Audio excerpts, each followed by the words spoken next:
নমস্কার বন্ধুরা, সীমা রান্নাঘর। আমি আজকে রান্না করব শসার তরকারি।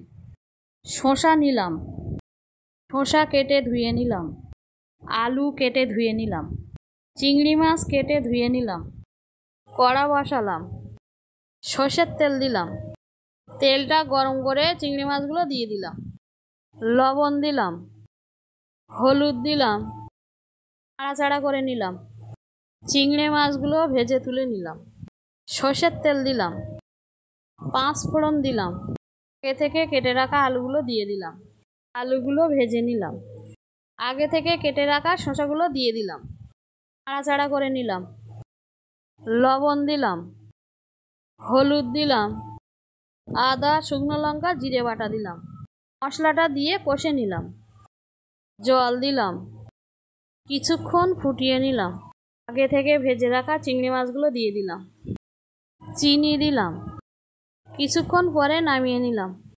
শসার তরকারিটা ভালো লাগলে লাইক, সাবস্ক্রাইব, কমেন্ট, শেয়ার করুন। ফ্যান্টাস্টিক।